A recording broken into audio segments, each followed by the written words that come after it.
स्वागत करते हैं क्रिसमस के सुंदर समय में। आप सभी को परमेश्वर के नाम से इस्तकबाल करते हैं। यही प्रार्थना करते हैं कि परमेश्वर आप सभी को इस आने वाले साल में बहुत आयत से आशीष दे। आइए हम लोग परमेश्वर की महिमा के लिए कुछ गीतों को गाएंगे और परमेश्वर के जन्मदिन के इस सुंदर मौके को आनंद के साथ, उत्साह के साथ मनाएं। आइए परमेश्वर की स्तुति करें।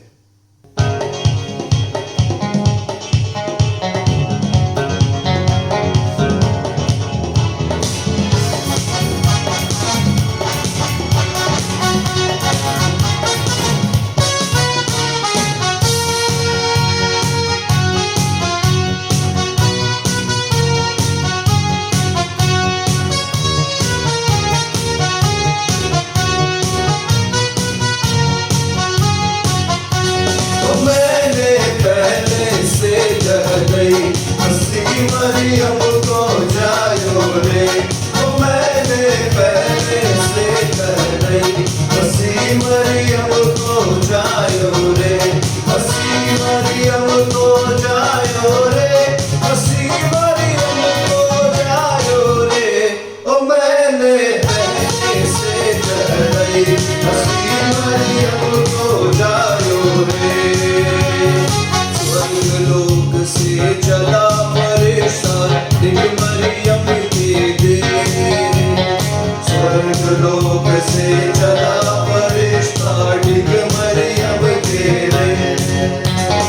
मरियम से वो यूं कर बोला तेरा बेटा होगा, मैंने पहले से कह गई। हसी मरियम को जायो रे, मैंने पहले से कह गई। हसी मरियम को जायो रे, ये सुन करके मरियम बोली सुन फरिश्ता रे, ये सुन करके मरियम बोली सुनो फरिश्ता रे। क्या हुआ ना बोलो मेरा कैसे होगा रे, ओ मैंने पहले से कह गई। हसी मरियम को जायो रे, ओ मैंने पहले से कह गई। हसी मरियम को जायो रे, ये सुन करके फरिश्ता बोला मैं बतलाऊं रे, ये सुन करके फरिश्ता बोला मैं बतलाऊं रे। ओ खुदा बाप की कुदरत तो बेसाया डाले, मैंने पहले से कह गई। हसी मरियम को जायो रे, ओ मैंने पहले से कह गई। हसी मरियम को जायो रे, हसी मरियम को जायो रे, हसी मरियम को जायो रे, ओ मैंने पहले से कह गई। हसी मरियम को जायो रे। आज क्रिसमस का अवसर है, बड़े दिन का अवसर है और आज हम यीशु मसीह के जन्म को मनाते हैं। और बाइबल की जो नए नियम में पहली पुस्तक मत्ती रचित सुसमाचार है, उसमें हम प्रभु यीशु मसीह के जन्म के विषय में देखते हैं। दूसरे अध्याय के 1 पद से लेकर 12 पद तक आपके समक्ष रखा था कि जैसे जब प्रभु यीशु मसीह का जन्म हुआ और उसके जन्म के विषय में पहले से ही भविष्यवाणी कर दी गई थी और जो ज्योतिषी लोग थे उस भविष्यवाणी के अनुसार उस बालक को बैतलहम में ढूंढने के लिए गए। और जब ज्योतिषी वहां पहुंचे तो उन्होंने उस बालक को, जो यीशु मसीह था, जो केवल कुछ ही दिनों का था, उसको झुककर प्रणाम किए और उसकी आराधना की। अब ये प्रभु यीशु मसीह का जो जन्म है ये अकस्मात नहीं है। इसके विषय में कई वर्षों पूर्व भविष्यवाणी की गई थी कि कैसे एक बालक बैतलहम में जन्म लेगा और वो परमेश्वर का पुत्र होगा और वो जब इस संसार में आएगा तो वो लोगों को पापों से बचाएगा और लोगों का उद्धार करेगा और वो उनके साथ रहेगा। यीशु मसीह का जन्म इस बात का प्रमाण है कि वो इस संसार में एक उद्धारकर्ता के रूप में आया है। अब जब हम 13 पद से लेकर 23 पद तक पढ़ते हैं तो वहां पर हम देखते हैं कि कैसे जो हेरोदेस राजा उस समय रोमी साम्राज्य में राज्य करता था, इस बालक के जन्म के द्वारा वो घबरा गया, वो चकित हो गया कि कहीं कोई दूसरा राजा इस संसार में राज्य न करे। और जब वो घबरा गया और आश्चर्यचकित हुआ तो उसने ज्योतिषियों से कहा था कि तुम आकर मुझे बताना कि बालक कहाँ है। लेकिन ज्योतिषी, क्योंकि उन्होंने परमेश्वर मसीह के दर्शन किए, उसको प्रणाम किया, साष्टांग प्रणाम किया, जब उसके दर्शन किए, उसकी आराधना की तो उनके जीवन बदल गए, उनका सोचने का तरीका बदल गया, उनका मार्ग बदल गया। इसलिए 12वें पद में लिखा है कि वे दूसरे मार्ग से अपने देश को चले गए। जब हम परमेश्वर मसीह का दर्शन करते हैं, परमेश्वर मसीह पर मनन करते हैं, उसको अपने जीवन में अपनाते हैं, हमारे मार्ग बदल जाते हैं, हमारा सोचने का तरीका बदल जाता है, हमारा जीवन बदल जाता है, हमारा रहन सहन बदल जाता है। इसलिए परमेश्वर मसीह संसार में आए। अब यहाँ पर जो 13 पद से लेकर 23 पद तक जो वर्णन हमें मिलता है वो ये मिलता है कि यीशु मसीह के जन्म के पश्चात उसने कैसी पीड़ा सही, कैसे उसके माँ बाप ने उसके लिए पीड़ा सही। अब यहाँ पर हम देखते हैं जो यूसुफ परमेश्वर मसीह का मानवीय पिता है, वो परमेश्वर से दर्शन प्राप्त करता है। क्या दर्शन प्राप्त करता है? 13 पद में उनके चले जाने के बाद, ज्योतिषियों के चले जाने के बाद, प्रभु के एक दूत ने यूसुफ को दर्शन देकर कहा, उठ, उस बालक यानी कि जो यीशु मसीह है, जो इसने जन्म लिया है, और उसकी माता मरियम को लेकर मिस्र देश में भाग जा। अब यूसुफ जो यीशु मसीह का मानवीय पिता है, परमेश्वर से दर्शन पाता है। क्या दर्शन पाता है? कि जो बालक अभी अभी जन्म जिसने लिया है, इसका जीवन खतरे में है, और मैं चाहता हूं कि तू इसकी माता के साथ इस बालक को लेकर मिस्र देश में चला जा। अब यूसुफ परमेश्वर के वचन को सुन रहा है, यूसुफ परमेश्वर के वचन को मान रहा है। वो कंप्लेन नहीं कर रहा है कि हे परमेश्वर, तूने पहले मुझे ये प्रतिज्ञा दी थी कि एक बालक उत्पन्न होगा और वो उद्धारकर्ता होगा, वो इस जगत का राजा होगा, लेकिन जब से मैंने इस बालक को अपने घर में जन्म दिया है, तब से मेरे जीवन में परेशानियां, मेरे जीवन में कठिनाइयां आ रही हैं। अब बड़े मुश्किल में इस बालक का जन्म हुआ है, वो भी सराय में हुआ है, लेकिन अभी कुछ दिनों का है, और तू कह रहा है इसको लेकर तुम इस देश में भाग जा। यूसुफ ये कंप्लेन नहीं कर रहा है कि परमेश्वर अभी तक मैंने कितनी बदनामी सही है, मैंने कितनी पीड़ा सही है। मैं यरूशलेम से बैतलहम पैदल अपनी वाइफ को लेकर बैतलहम में आया, मुझे वहां रहने की जगह नहीं मिली। मेरे पास सराय में जगह थी, एक गौशाला में जगह थी, जहां मैं बच्चे को जन्म दे सकूं। मेरे जीवन में तनाव, मेरे जीवन में आर्थिक तंगी, जीवन भर मैं एक स्थान से दूसरे स्थान में भाग रहा हूं। कब तक भागता रहूंगा, कब तक छुपता रहूंगा? यूसुफ ये कंप्लेन नहीं कर रहा है। यूसुफ को जब परमेश्वर ने ये वचन दिया कि इस बालक को लेकर अब तू भाग जा और मिस्र देश में जा, वो सुन रहा है और परमेश्वर की मान रहा है। मरियम क्या करती है? मरियम अपने पति का अनुसरण करती है। मरियम उसके साथ साथ जाती है, उसके साथ साथ वो अपना संबंध बनाए हुए हैं। और जो यूसुफ उससे कह रहा है, यूसुफ उसके साथ और मरियम यूसुफ के साथ चल रही है। मिस्र देश को वो भेज रहा है, एक ऐसा देश जो बंधुआई वाला देश है। मिस्र देश वो देश है जहाँ बंधुआई है, मिस्र देश वो देश है जहाँ पाप है, मिस्र देश वो देश है जहाँ गुलामी है, निराशा का जीवन है। मिस्र देश को जाने का मतलब हम जीवन के पीछे जा रहे हैं। कह सकते हैं कि परमेश्वर अभी हमें आगे बढ़ना है, तूने कहा था ये उद्धारकर्ता जन्म होगा और इसके द्वारा तुम्हारा जीवन आगे बढ़ेगा, लेकिन अब तू कह रहा है मिस्र देश को जा। लेकिन मरियम अपने पति का अनुसरण करती है। यूसुफ सुन रहा है और मान रहा है, और मरियम उसके साथ साथ चल रही है। परिवार की एक सुंदर तस्वीर, परिवार की एक सुंदर तस्वीर। दोनों पति पत्नी परमेश्वर की सुन रहे हैं, और दोनों एक दूसरे की सुन रहे हैं, एक मन है, सहमति के साथ है, एक दूसरे के ऊपर आरोप प्रत्यारोप नहीं लगा रहे हैं। सब कुछ ठीक होने के बावजूद भी जब जीवन में तकलीफें आती हैं, परिवार में परेशानी आती है, पति पत्नी एक दूसरे के ऊपर आरोप प्रत्यारोप लगाते हैं कि तुमने ऐसा कैसे कर दिया, तुमने ऐसा कैसे कर दिया।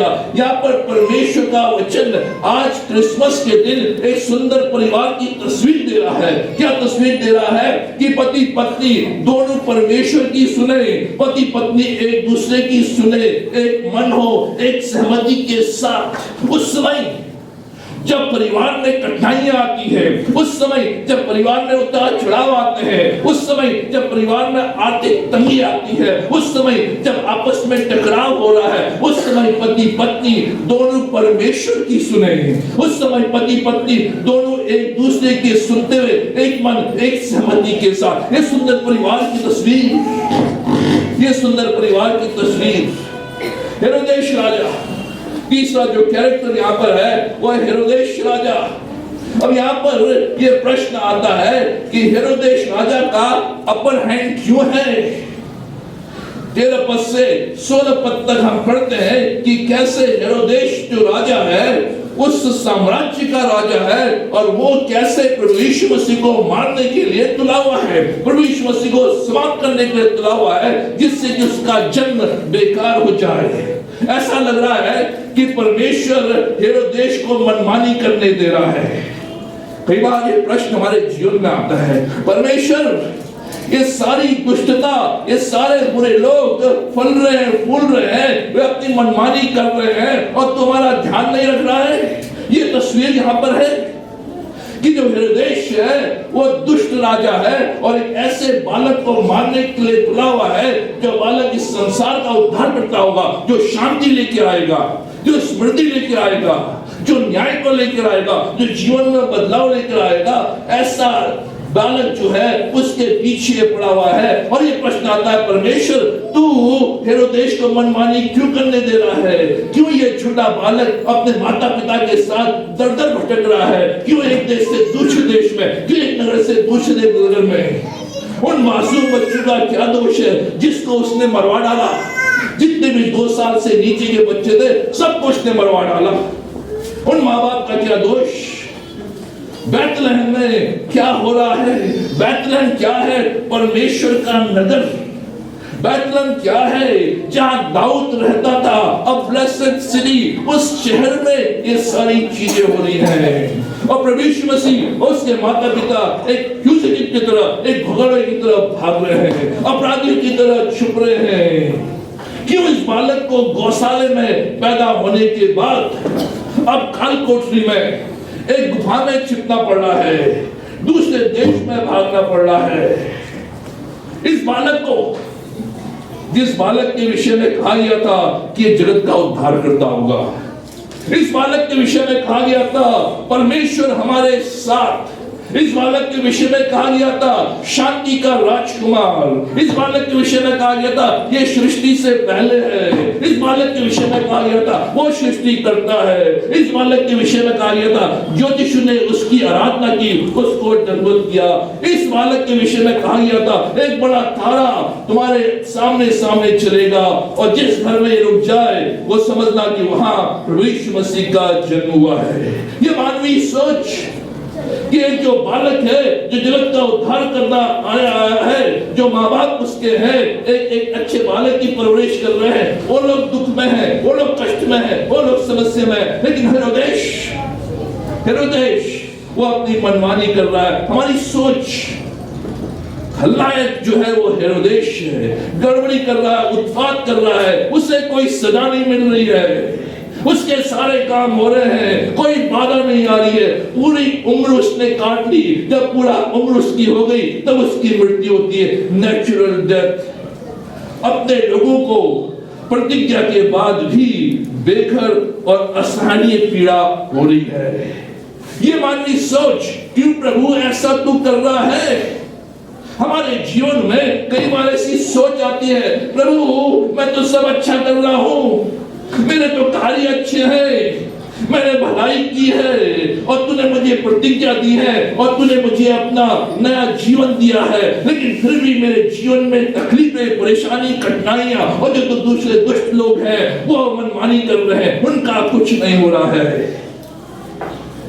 भजन संहिता में इस बात का वर्णन किया गया है। यशाया 55:8 में कहा गया है, मेरे विचार और तुम्हारे विचार एक समान नहीं, मेरी गति और तुम्हारी गति एक सी नहीं। हमारे विचार तो यह है कि ऐसा क्यों हो रहा है, लेकिन परमेश्वर के विचार, प्रभु यीशु मसीह जो चौथा कैरेक्टर है यहां पर, मैन ऑफ सॉरोज, दुखी पुरुष, यशाया उसके 53 अध्याय उसके 30 पद में लिखा है, प्रभु यीशु मसीह वो तुच्छ जाना गया, मनुष्यों का त्यागा हुआ था, वो दुखी पुरुष था। हम गाना गाते हैं, दुखी पुरुष नाम है तेरा। ध्यान सुनिए, प्रभु यीशु मसीह का जन्म किस बात को बताता है? जब वो माता के गर्भ में था और उसकी माता पवित्र आत्मा के द्वारा गर्भवती हुई, एक्सपेक्ट कर रही थी, ऐसा लगा कि परिवार में खुशी आ गई। जब एक मां गर्भवती होती है, पूरे परिवार में खुशी आ जाती है, पूरा परिवार खुशी से भर जाता है। उस स्त्री की सेवा की जाती है, उस स्त्री को आराम दिया जाता है, उसको मैटरनिटी लीव दी जाती है, उसको गोंद के लड्डू खिलाए जाते हैं, सब कुछ बेड में उसके साथ उसकी सेवा की जाती है, रेगुलर चेकअप्स उसके होते हैं। मरियम को क्या मिला? मरियम जब गर्भवती हुई, उसको पीड़ा, उसको बदनामी, वो जब से गर्भवती हुई वो भाग रही है, उसको कोई हॉस्पिटल नहीं, उसका कोई रेगुलर चेकअप नहीं। जब से ये बालक गर्भ में आया है, परमेश्वर मेरा जीवन असहाय हो गया है, मेरा जीवन पीड़ा से भर गया है, लोग तरह तरह की बातें कर रहे हैं, मेरे पास रहने के लिए स्थान नहीं है, मेरी सेवा करने के लिए मेरी माँ, मेरी सास नहीं है, मैं अपने पति के साथ पैदल पैदल 21 मील बैतलहम पहुंच गई हूँ, और जब मैं वहां जाती हूँ, हॉस्पिटल देखती हूँ, वहां हॉस्पिटल में जगह नहीं है, मुझे सराय में जाती हूँ, मुझे सराय में जगह नहीं है, मुझे गाय के गौशाले में जगह मिलती है। फिर भी तो सोचे, हम क्रिसमस के समय कई बार इन चीजों को भूल जाते हैं कि जो बालक हमारे बीच में आया, उसने कितनी तकलीफ उठाई, कितनी तकलीफ। उसकी मां मरियम भागती है, उसका पति उसको छोड़ने को तैयार है, पैदल एक नगर से दूसरे नगर, होटल में जगह नहीं। आप और मैं कह सकते हैं ये बच्चा अशुद्ध था। अगर ऐसा किसी गर्भवती स्त्री के साथ हो तो लोग कहेंगे ये बच्चा जो इसके पेट में है, ये बच्चा अशुभ है। कह सकते हैं ये परमेश्वर की इच्छा के अनुसार नहीं है, कह सकते हैं परमेश्वर की ओर से नहीं है, इसने कुछ ना कुछ पाप किया होगा, परमेश्वर इसको पनिश कर रहा है। खुद के अंदर सवाल मरियम के, परमेश्वर क्या हो रहा है? तूने कहा तू पवित्र आत्मा से गर्भवती होगी और एक पुत्र को जनेगी और वो उद्धार करता होगा, संसार का राजकुमार होगा, पापियों को छुड़ाने वाला होगा, सृष्टि करता होगा, लेकिन मेरा जीवन पीड़ा से भरा हुआ है। जब से प्रभु का आत्मा मेरे अंदर आया है, मुझे सर धरने की जगह नहीं है। जब यह बालक पैदा हुआ, जब एक बच्चा हमारे घर में पैदा होता है, बच्चे के पैदा होने से पहले ही हम उसके कमरे में खिलौने लाके रख देते हैं, उसके आसपास खिलौने होते हैं, उसका कमरा हम तैयार कर देते हैं। अगर लड़का है तो उसके कमरे में ब्लू कलर लगाते हैं, अगर लड़की होने वाली है तो पिंक कलर लगाते हैं। जब प्रभु यीशु मसीह पैदा हुआ, उसके आसपास गाय बैल, उसके आसपास जानवर, उसके आसपास पुआल, उसके आसपास चारा और गोबर। ये प्रभु यीशु मसीह हमारे आज जो बालक पैदा होते हैं सारी सुख सुविधाओं के साथ, लेकिन जो बालक पैदा हुआ जिसके विषय में आज हम मना रहे हैं, वो जो पैदा हुआ उसके पास कोई खिलौना नहीं, उसके पास कोई घर नहीं, उसके पास कोई उसकी देखरेख करने वाला नहीं, उसके आसपास बू और गंदगी और जो गाय बैल है और जो पुआल है, ये सारी चीजें। कई बार हम परिवार में अपने बच्चे का जन्मदिन हर महीने मनाते हैं। जो बच्चा पैदा हुआ हर महीने उसका जन्मदिन बनाते हैं। और ये बालक हर महीने एक गांव से दूसरे गांव में भटक रहा है, एक नगर से दूसरे नगर में भटक रहा है, एक शहर से दूसरे नगर में भटक रहा है। उसके लिए कोई फंक्शन नहीं, उसके सिर में तलवार लटकी हुई है, खुफिया एजेंसी उसका पीछा कर रही है कि बालक कहाँ है, इसको पकड़ो, इसको मारना है। तो ये स्थिति है इस बालक की। जो बालक इस संसार में आया उसका जन्मदिन नहीं मनाया गया, उसके लिए कोई फंक्शन नहीं रखा गया।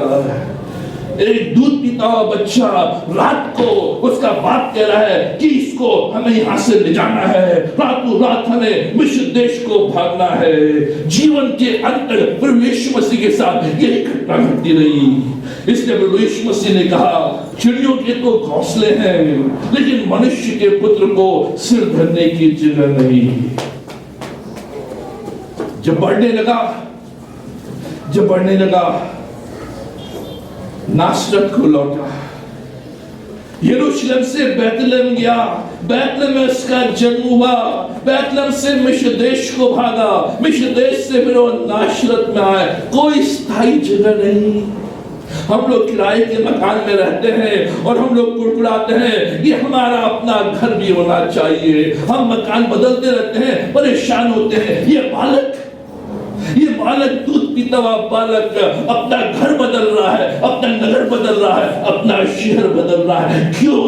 क्योंकि आप और मुझे नई जिंदगी देने के लिए, आपको और मुझे एक नया जीवन देने के लिए, आपको और मुझे एक नई आशा देने के लिए, आपको और मुझे एक नया मार्ग देने के लिए उस प्रभु ने ये दुख सहे हैं। वो बालक जो सृष्टि करता है, वो बालक जो परमेश्वर की आत्मा के द्वारा उत्पन्न हुआ, वो बालक जो इस संसार का उद्धार करता है, उसको सिर धरने की जगह नहीं थी। उसका कभी बर्थडे नहीं मनाया गया, उसके लिए कोई फंक्शन नहीं किया गया, उसके लिए कोई घर नहीं, कोई नगर नहीं, भागता रहा, फिरता रहा। इसलिए कि आप और मैं जीवन पाए, आप और मैं एक नया जीवन पाए। ये प्रभु यीशु मसीह इस संसार में इसलिए आया। 30 वर्ष की उम्र तक वो अपने माँ बाप के साथ, इन 30 वर्षों में क्या उसने किया? इन 30 वर्षों में क्या उसने किया? उसकी परवरिश एक अच्छे परिवार में हुई। उसके माता पिता परमेश्वर से प्रेम करने वाले थे, परमेश्वर से डरने वाले थे। उसकी माता उस बालक को परमेश्वर के विषय में, परमेश्वर के ज्ञान के विषय में, जो भी भविष्यवाणी, जो भी पुराने नियम में बताया गया था, उसके विषय में सारी चीजें बताती हैं। अच्छे परिवार में परवरिश। अंग्रेजी में कहावत है, एक सेइंग है, A good mother is worth 100 school masters. 100 से अधिक अध्यापकों से भी उत्तम एक माँ है। एक माँ है जो अपने बालक को, अपने बच्चे को शुरू से ही अच्छी परवरिश देती है, अच्छा ज्ञान देती है, अच्छी शिक्षा देती है, ताकि वो जीवन के अंत उन बातों में बना रहे। क्या कर रहा है कि इस वर्षों में प्रभु यीशु मसीह एक बड़े भाई की भूमिका निभा रहा था, एक बड़े भाई की भूमिका निभा रहा था। ऐसा प्रतीत होता है कि यूसुफ जो उसका मानवीय पिता था, उसकी मृत्यु बहुत शीघ्र हो गई थी। हो सकता है यूसुफ मरियम से काफी ज्यादा उम्र में था, इसलिए मरियम जब जवान थी तभी उसके पति यूसुफ की मृत्यु हो गई थी। क्योंकि हम देखते हैं काना के विवाह में यीशु की माँ है, उसके भाई हैं, लेकिन यूसुफ वहां नहीं है। बड़ा था घर में, सबसे बड़े होने के नाते घर की जिम्मेदारियों को निभा रहा है। जो कारपेंटरी की शॉप है, जो बिजनेस उसका है, उस बिजनेस को देख रहा है, घर की साधारण जिम्मेदारी को निभा रहा है। प्रभु यीशु मसीह सीख रहा है एक काम करने वाला व्यक्ति कैसा होता है, एक काम करने वाला व्यक्ति कैसा होता है, एक वर्किंग मैन। हम लोग काम करते हैं, थक जाते हैं, परेशान होते हैं, लेकिन प्रभु यीशु मसीह ये सब चीज कर चुका है। वो लर्न कर रहा था, वो सीख रहा था कि एक काम करने वाला व्यक्ति क्या होता है, उसकी तकलीफें क्या होती है, उसकी परेशानियां क्या होती है, घर में एक बड़ा भाई, एक बड़ी बहन, उसकी जिम्मेदारियां क्या होती है। वो सीख रहा था कैसे काम करना है, वो सीख रहा था कैसे कमाना है, वो सीख रहा था कैसे बचत करनी है, वो सीख रहा था कैसे भोजन वस्तु खरीदना है, वो सीख रहा था कैसे अपने भाइयों के लिए, अपने परिवार के लिए कपड़े खरीदने हैं, परिवार की देखरेख करनी है, प्रभु के भवन में भी जाना है। इससे पहले कि प्रभु मनुष्यों की सहायता करे, आपकी मेरी सहायता करे, वो सीखना चाहता था, वो समझना चाहता था कि मनुष्य की पीड़ा क्या है, वो समझना चाहता था आपकी और मेरी पीड़ा क्या है, वो समझना चाहता था एक जिम्मेदार व्यक्ति की पीड़ा क्या है, वो समझना चाहता था परिवार की दशा क्या है, वो समझना चाहता था एक बड़ा भाई होने के नाते उसकी जिम्मेदारियां क्या है, वो समझना चाहता था, वो सीख रहा था कि मनुष्य की आवश्यकताएं क्या है और कैसे उनकी पूर्ति की जाए। वो एक सुरक्षित माहौल में नहीं आया। आज कहते हैं जब बच्चा पैदा होता है, a boy with a golden spoon। आज जो हमारे बच्चे हमारे परिवार में पैदा होते हैं एक सुरक्षित माहौल में, with a golden spoon, उनके पास सारी सुख सुविधाएं हैं, उनके पास सारी सुख सुविधाएं हैं एक सुरक्षित माहौल में। लेकिन प्रभु यीशु मसीह एक सुरक्षित माहौल में नहीं आया, इसलिए ताकि वो हमारी समस्याओं को जान सके। यीशु अपने छोटे छोटे कार्यों और जिम्मेदारियों को उत्तम ढंग से कर रहा था। वो सिखाना चाह रहा था कि जब जिम्मेदारी मनुष्य के जीवन में आए, उन जिम्मेदारियों को कैसे उत्तम ढंग से हमें निभाना है। इससे पहले कि उसे कोई बड़ी जिम्मेदारी दी जाए, बड़े दायित्व दिए जाए, वो छोटे छोटे कार्यों में छोटे छोटे दायित्व को ईमानदारी के साथ निभा रहा था। वो जानता है और वो समझता है जब हम प्रार्थना करते हैं और अपनी स्थिति को उसके सामने रखते हैं। क्या हुआ? लिखा है 19वें पद में, जब हेरोदेश राजा की मृत्यु हो गई, हेरोड इज डेड, हेरोदेश राजा की मृत्यु, चाहे कितना भी शक्तिशाली इंसान क्यों ना हो, मृत्यु उसके वश में नहीं है। इस हेरोदेश राजा को एक न एक दिन मरना था।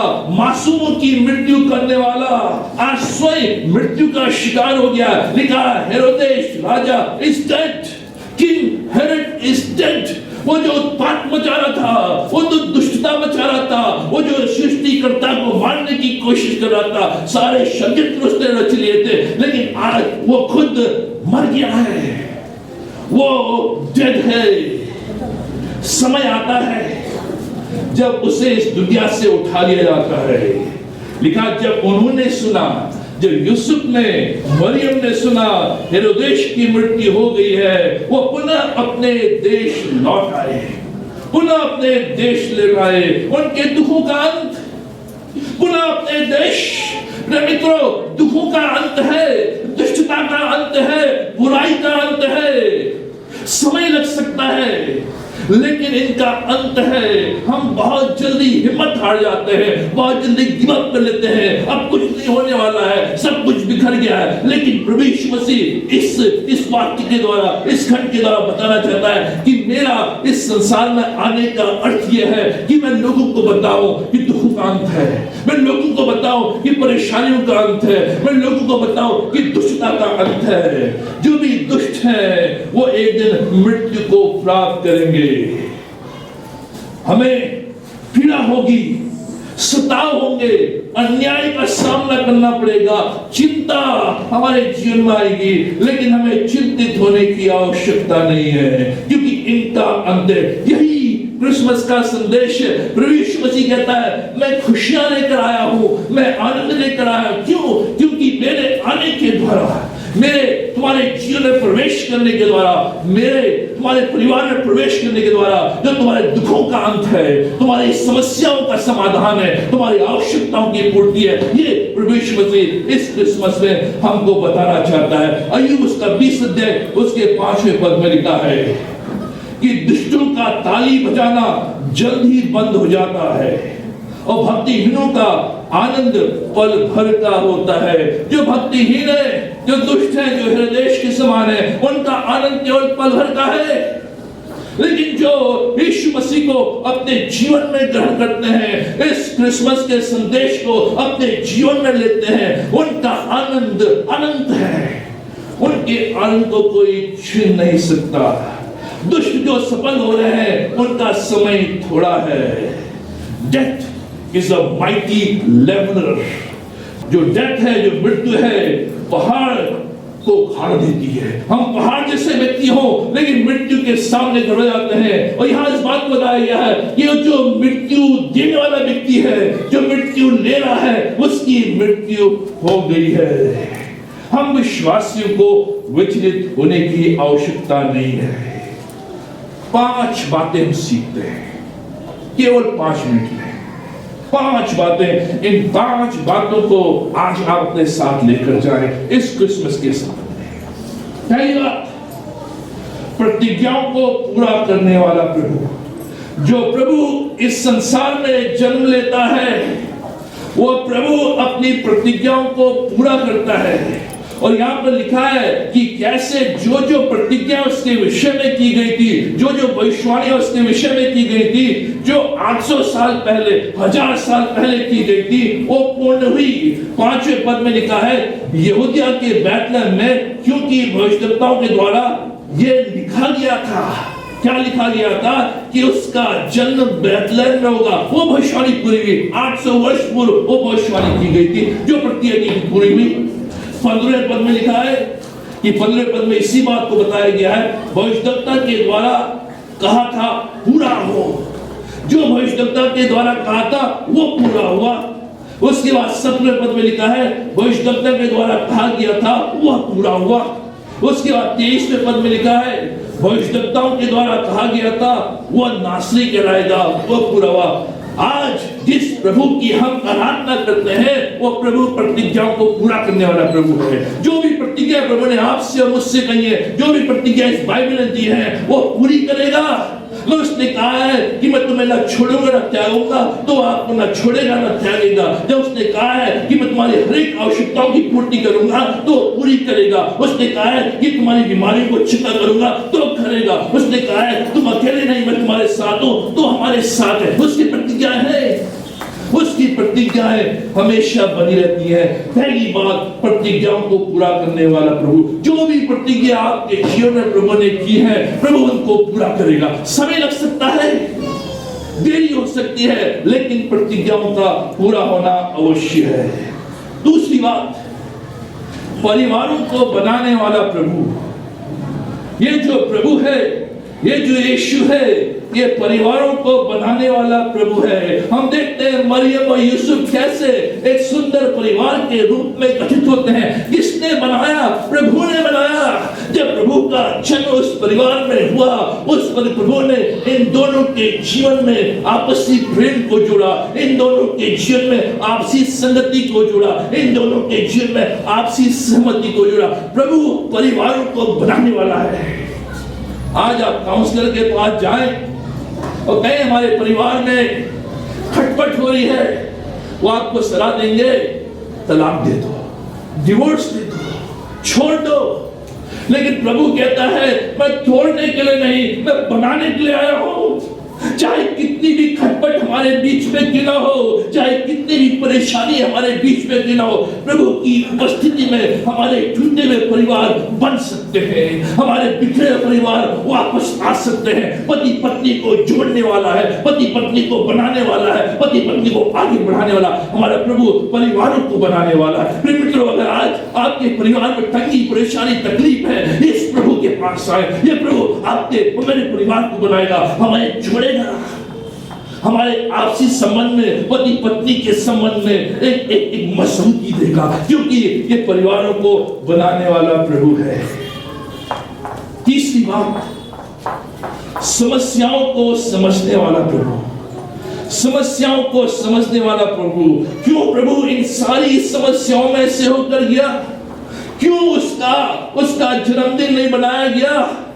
क्यों उसके सामने तरह तरह की परेशानियां आई? क्यों उसको होटल में जगह नहीं मिली? क्यों नहीं उसको हॉस्पिटल में बेड मिला? क्यों उसका जन्म उस गौशाले में हुआ? क्यों आराम से उसे भागते रहना पड़ा? क्यों उसे आराम से एक बड़े भाई की भूमिका निभानी पड़ी? क्यों आराम से उसे कमाना पड़ा? क्यों आराम से उसे अपने घर की आवश्यकताओं की पूर्ति करनी पड़ी? क्यों? क्योंकि आज वो आपकी और मेरी समस्या को समझता है। आज जो आवश्यकता मेरे जीवन में है वो जानता है इसके जीवन की आवश्यकता क्या है। आज जो समस्या आपके और मेरे जीवन में वो जानता है, वो समझता है। समस्याओं को समझने वाला प्रभु। हम लोग आपस में एक दूसरे की समस्या को नहीं समझ सकते हैं। हम लोग एक दूसरे की समस्या का मखौल मजाक बना सकते हैं, लेकिन ये प्रभु हमारी समस्या को समझता है, हमारी आवश्यकताओं को जानता है। इसलिए लिखा है इब्रानी 4:15 और 16 पद में, क्योंकि हमारा ऐसा महायाजक नहीं जो हमारे निर्बलताओं में हमारे साथ दुखी ना हो सके, वरन वो सब बातों में हमारे समान परखा तो गया। सब बातों में हमारे समान परखा गया। जो जो परीक्षाएं आपके और मेरे जीवन में आती हैं, जो जो उतार चढ़ाव आपके और मेरे जीवन में आती हैं, जो जो समस्या आपके मेरे जीवन में, उन सारी बातों में वो परखा गया। उसने उन बातों को झेला तो भी निष्पाप निकला। इसलिए आओ हम अनुग्रह के सिंहासन के निकट यों बांधकर चलें कि हम पर दया हो और वह अनुग्रह पाए, आवश्यकता के समय हमारी सहायता करे। वो हमारी समस्या को समझता है, और जब भी कोई आवश्यकता मेरे जीवन में आएगी वो उसकी पूर्ति करेगा, हमारी सहायता करेगा। इसलिए भजन का लिखा जाता है, मैं अपनी आंखें पर्वतों की ओर उठाता हूँ, मुझे सहायता कहां से मिलेगी? मुझे सहायता परमेश्वर की ओर से मिलेगी। ये मित्रों, हमें हमारी सहायता केवल परमेश्वर की ओर से मिलेगी। मनुष्य एक दिन सहायता कर सकता है, 2 दिन सहायता कर सकता है, उसके बाद वो छोड़ देगा। आपके माँ बाप एक दिन सहायता कर सकते, 2 दिन सहायता कर, उसके बाद छोड़ देंगे। लेकिन प्रभु निरंतर जीवन के अंत तक आपकी और मेरी सहायता कर सकता है, क्योंकि वो हमारी समस्याओं को समझने वाला प्रभु है। वो छोड़ने वाला प्रभु नहीं है। वो परखा गया सारी बातों को। जो आप सोचते हैं, कहते हैं कि मुझे कोई समझता नहीं है, मेरी समस्याओं को कोई समझता नहीं। मेरे मित्रों, प्रभु समझता है, उसके पास जाए। इसलिए प्रभु यीशु मसीह संसार में आया ताकि हमारी समस्याओं को समझे, हमारी आवश्यकताओं को समझे, हमारे स्ट्रगल्स को समझे, हमारी अंदर आत्मा में जो युद्ध चल रहा है उसको समझे। वो समझ सकता है, वो हमारा बेस्ट काउंसलर है। इसलिए लिखा है, आवश्यकता के समय हमारी सहायता करे। आवश्यकता के समय हमारी सहायता करने वाला प्रभु। चौथी बात, उद्धार देने वाला प्रभु। ये प्रभु उद्धार देने वाला प्रभु है। इस संसार में इसलिए आया, इसने दुख तकलीफ परेशानी उसने उठाई ताकि हम उद्धार पाए। लिखा है कि वो हमारे लिए निर्धन बन गया, गरीब बन गया, ताकि हम अमीर बन जाए। क्यों उसने गौशाले में जन्म लिया? क्यों गरीबी की अवस्था में उसने अपना जीवन यापन किया? इसलिए कि हम अमीर बन जाए, हम उद्धार को प्राप्त करें। मत्ती 1 उसके 21वें पद में लिखा है, 21वें पद में, वो पुत्र जनेगी तो उसका नाम यीशु रखना, क्योंकि वह अपने लोगों का उनके पापों से उद्धार करेगा। लोगों का पापों से उद्धार करेगा। जो भी पाप मैंने किए हैं जाने अनजाने में, उन पापों की क्षमा प्रभु यीशु मसीह से।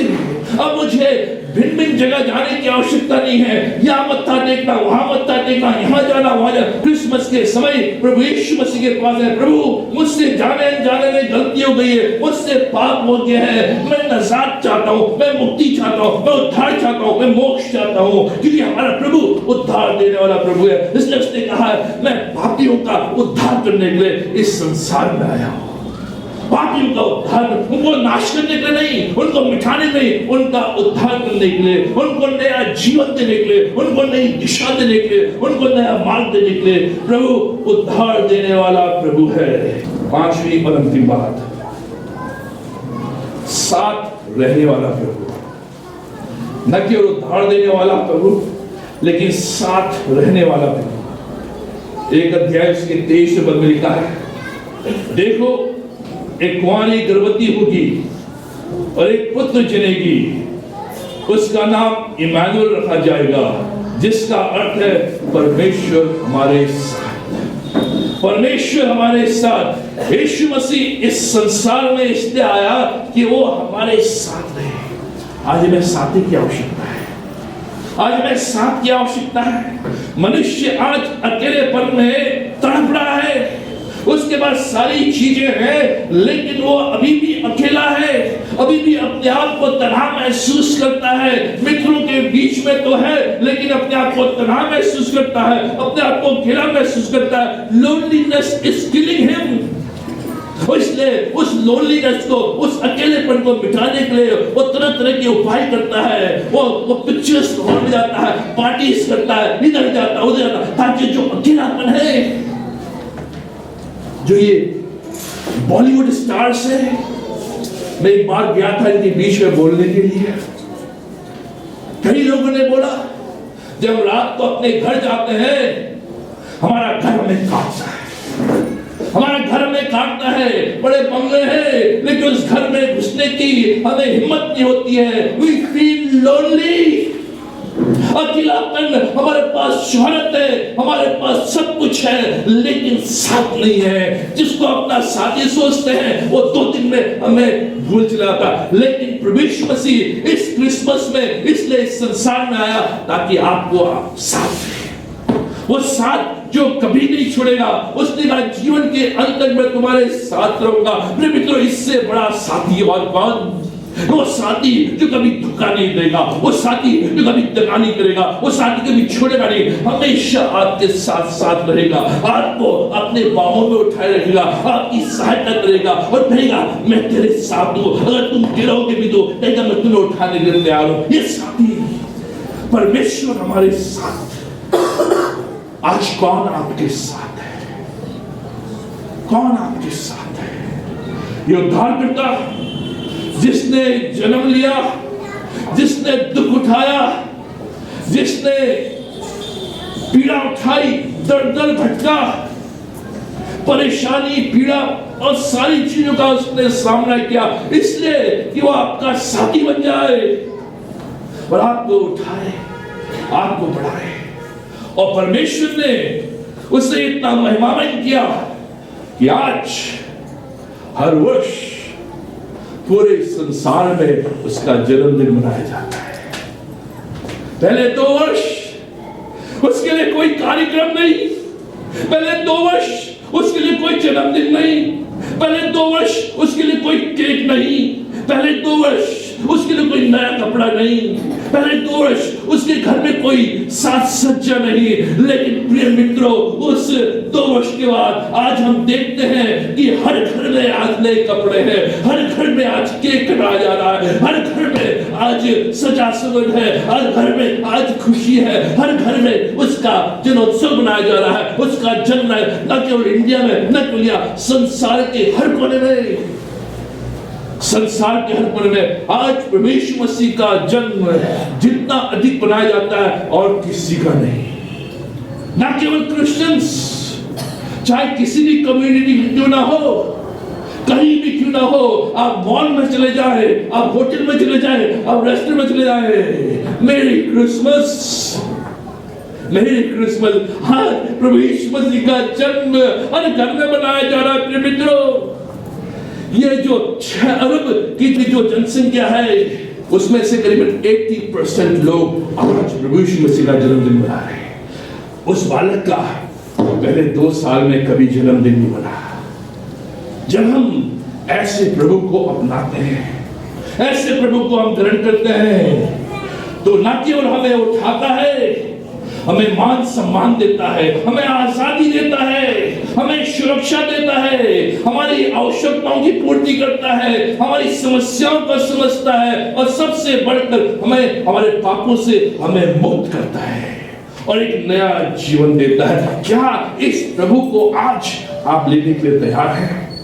हो सकता है पहली बार आपने इस प्रभु के बारे में सुना हो सकता है आपने प्रभु यीशु मसीह को केवल क्रिसमस ट्री के रूप में देखा, केवल सेंटा क्लॉज के रूप में देखा, केवल क्रिसमस फादर के रूप में देखा, केवल एक स्टार के रूप में, लेकिन प्रभु यीशु मसीह आज हमारे जीवन में सच्चा साथी है, सच्चा साथी है। उस साथी को क्या आज मैं ग्रहण करने को तैयार हूं? ये आपके लिए और मेरे लिए प्रश्न है। और मेरी ये प्रार्थना आज जब यहां से बाहर जाते हैं, इस साथी को अपने साथ लेकर जाएं। ये साथी आपके जीवन को बदल देगा, ये साथी आपके जीवन में एक नई उमंग को लेकर आएगा, ये साथी आपके जीवन में एक नई खुशी, एक नई तमन्ना, एक नई महत्वाकांक्षा को लेकर आएगा जो अपने जीवन में आप पूरी कर सकते हैं। इस साथी को आज अपना प्रभु बना लें। आइए प्रार्थना करें। हमारे महान जीवेश्वर शक्तिमान परमेश्वर पिता, हमारे हृदय धन्यवाद से भरे हैं क्योंकि तूने इस संसार में जन्म लेकर हमारे जीवन को बदल दिया, हमारे मार्गों को बदल दिया, हमारी दिशाओं को बदल दिया, हमारे दशा को बदल दिया। हम धन्यवाद देते हैं पिता परमेश्वर कि आज हम तेरे मंदिर में, तेरे भवन में तेरे जन्म की खुशी मनाते हैं। उस प्रभु की जिसने बाल्यकाल अवस्था से ही दुख, तकलीफ, परेशानी, पीड़ा उठाई, इसलिए कि नरेंद्र सिंह बन जाए, इसलिए कि मेरा जीवन संवर जाए, इसलिए कि मेरे जीवन में एक नई आशा आ जाए, इसलिए कि मुझे एक नया साथी मिल जाए, इसलिए कि मुझे एक खुशी मिल जाए। हम धन्यवाद देते हैं और पिता परमेश्वर आज प्रार्थना करते हैं और हमारे बीच में कोई ऐसे भाई बहन नौजवान हैं जिनने अभी तक अपने जीवन को तेरे हाथों में नहीं सौंपा है, अभी तक तुझे अपना साथी नहीं बनाया है, अभी तक तुझे अपने जीवन को उद्धारकर्ता के रूप में ग्रहण नहीं किया। पिता परमेश्वर आज इस भवन को छोड़ने से पहले इस प्रतिज्ञा को वो तेरे साथ बांटे कि आज मैं प्रभु तुझे अपने जीवन का साथी बनाना चाहता हूँ, अपने जीवन का मित्र बनाना चाहता हूँ, अपने जीवन का उद्धारकर्ता बनाना चाहता हूँ। और मैं चाहता हूँ कि तू मेरे जीवन में हमेशा हमेशा वास कर और मेरे साथ साथ चल, ताकि मेरे जीवन में खुशी आ जाए, संपन्नता आ जाए, खुशहाली आ जाए, सफलता आ जाए। प्रभु जी तुम्हारी सहायता कर, जो भी हमारे जीवन में कमी घटी है, त्रुटियां हैं, उनको दूर कर और इस दिन फिर से अपने इस नई ताजगी के साथ, अपने इस जन्म की खुशी के साथ मेरे जीवन को भर दे, जिससे कि आज के बाद मेरी दिशा बदल जाए, मेरी दशा बदल जाए और मेरे जीवन में तेरा हाथ बराबर बना रहे। हम प्रार्थना करते हैं भाइयों के लिए, बहनों के लिए जो अस्वस्थ है, जो बीमार है, अपना चंगाई का हाथ उनके ऊपर रख। जो बीमारी है, बीमारी कारण यीशु के नाम में दूर कर दे। जो भी आवश्यकता है अपने खजाने से पूरा कर। जो भी यहाँ पर अपने कोई बोझ लेकर आया है, कोई दुख लेकर आया है, कोई बीमारी को लेकर आया है, कोई समस्या को लेकर आया है, कोई आवश्यकता को, पिता परमेश्वर जब यहाँ से जाते हैं उनके जीवन के दुख दूर हो जाए, उनकी बीमारी दूर हो जाए, उनकी समस्या का समाधान हो जाए, उनकी आवश्यकता की पूर्ति हो जाए और जान सके कैसे प्रभु ने उनको आशीषित किया है। तुम्हारी सहायता, हमें रक्षा, हमारी मदद कर। अपने जीवन को तेरे हाथों में सौंप देते हैं और ये सब कुछ अपने उद्धारकर्ता प्रभु यीशु मसीह के नाम में मांगते हैं, आमीन। अब प्रभु यीशु मसीह का अनुग्रह, पिता परमेश्वर का प्रेम और पवित्र आत्मा की संगति हम सबों के साथ आज और हमेशा तक बनी रहे, आमीन।